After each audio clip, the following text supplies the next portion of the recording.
Pharmacothérapie ambulatoire en gériatrie 1, le module 1, partie 3, les principaux changements pharmacodynamiques associés au vieillissement et les différents concepts de fragilité.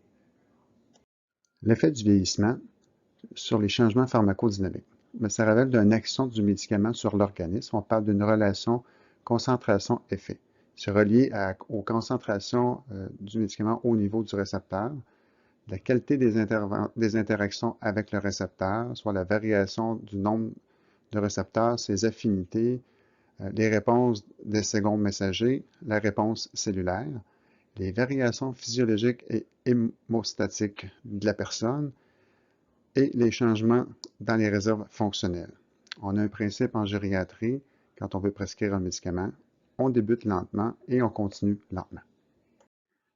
Aussi, au niveau des facteurs conditionnant la pharmacodynamie, évidemment la comorbidité ou la multimorbidité. Plus le patient a des maladies, ça peut influencer. Et aussi les principaux concepts de fragilité du patient. L'effet du vieillissement sur les changements pharmacodynamiques, évidemment qu'on a une perte de neurotransmetteurs de l'acétylcholine. Il y a des modifications au niveau des systèmes dopaminergiques, GABAergiques, cholinergiques et narcotiques. C'est que ça rend les médicaments plus sensibles. Diminution des neurones corticaux, diminution modérée des performances mnésiques au niveau de la mémoire. On a une restructuration du sommeil, une diminution de restructuration du sommeil, une augmentation du temps de conduction au niveau des nerfs périphériques, fait qu'on perd une diminution de la sensibilité proprioceptive et une diminution des récepteurs cholinergiques. On va essayer de mesurer la fragilité des patients avec différents critères. Un ici, c'est les critères de Freud. On espère 5 composantes physiques et physiologiques, soit la lenteur, la faiblesse, une perte de poids involontaire, une baisse ou un faible niveau d'activité physique et l'épuisement. Souvent, on va vérifier soit au niveau de, on va les faire marcher 5 mètres pour vérifier la lenteur, une force de préhension au niveau du poignet. On va rapporter pour voir s'il y a une perte de poids de plus 5%. On va vérifier le nombre de calories par semaine en fonction d'un questionnaire et aussi vous rapporter au niveau du patient d'épuisement. Si on a plusieurs composantes, de 1 à 2, on considère qu'il est pré-fragile et s'il y a plus de 3 composantes, on considère que le patient est fragile. Autre outil qu'on se sert, le Freud AVR pour les chirurgies cardiaques. C'est un instrument qu'on se sert à l'UCPQ à l'hôpital Laval pour vérifier si on est capable de faire des opérations. Le test, c'est qu'on va faire asseoir les 20 patients, monter assis si c'est moins de 15 secondes ou plus de 15 secondes, ou incapable, troubles cognitifs présents ou pas présents. On va vérifier l'hémoglobine chez les patients et on va mesurer l'albumine sérique.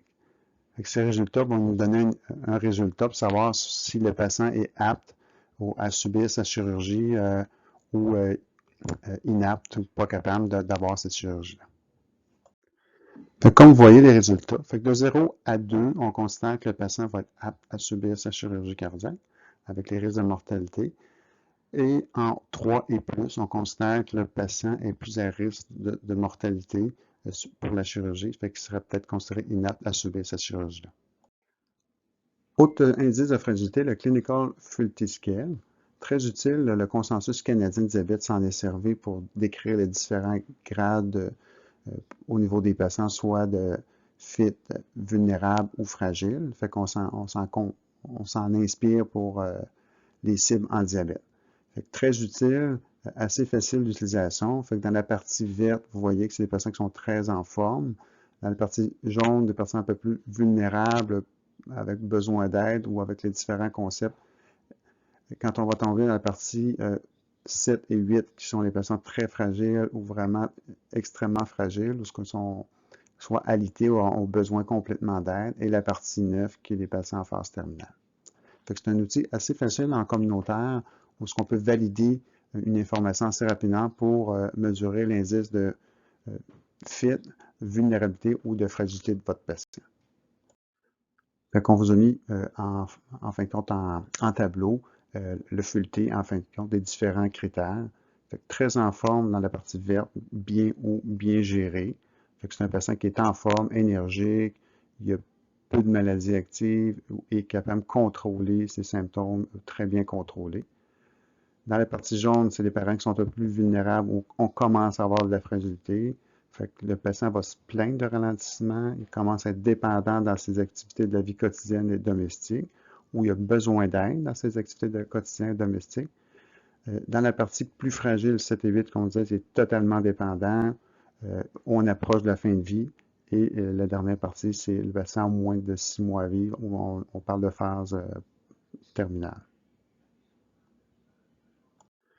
Autre échelle, l'échelle de fragilité clinique, qui est assez facile d'utilisation. Comme vous voyez, soit qu'un patient est en excellente santé, bonne santé, avec la comorbidité un peu plus vulnérable, fragile légèrement, fait qu'on voit que ses activités de la vie domestique sont perturbées, moyennement fragile ou ce qui a besoin d'aide, ou complètement fragile ou ce qui est plus capable de faire, ou une perte de toutes ses activités de la vie quotidienne, ou en phase terminale de ses pathologies.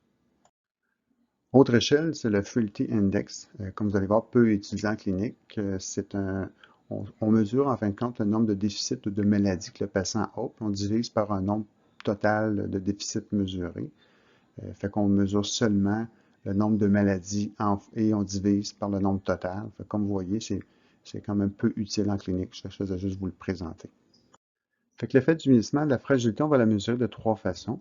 Personne fit ou en forme, c'est très autonome, pas de maladie, pas de comorbidité, en très bon état général. Les patients vulnérables sont partiellement dépendants pour leur activité de la vie quotidienne ou domestique avec une ou deux comorbidités. Et les patients dits âgés ou fragiles, ils ont une limitation fonctionnelle, on commence à avoir des troubles cognitifs avec au moins 3 comorbidités et ayant au moins un syndrome gériatrique qui est apparu. L'évaluation de l'indice de fragilité, c'est un tableau qu'on a monté. En fin de compte, robuste, le patient fit, vulnérable, fragile ou terminal. La mobilité du patient, l'aspect social, ses niveaux fonctionnels, c'est souvent évalué par des collègues, soit médecins, infirmières ou travailleuses sociales. Aspect cognitif, c'est des choses qu'on peut voir en pharmacie, problème, troubles cognitifs. Les problèmes de santé ou de comorbidité, si le patient a été hospitalisé sur plusieurs maladies chroniques, et les problèmes reliés aux médicaments. La prise de médicaments peut nous indiquer une présence de fragilité pour vos patients. À retenir, c'est difficile d'évaluer les changements pharmacodynamiques et leur effet sur vos patients, mais vous devez voir la progression de la fragilité de vos patients. Un patient qui est autonome, qui vient chercher ses médicaments à la pharmacie seul, qui vient maintenant, veut se faire livrer. On commence à avoir une préoccupation. Un patient qui s'occupait bien de sa médication et du jour au lendemain veut avoir un système pilulier parce qu'il commence à être tout mêlé, on commence à avoir des petits indices. Ou un patient qui vous a rapporté avoir fait des chutes, être tombé, fait que ça peut être un indice de fragilité de vos patients. C'est des choses qu'on voit en pharmacie, fait que c'est des choses qu'on peut influencer un choix de traitement ou des cibles atteintes dans diverses maladies chroniques. Merci.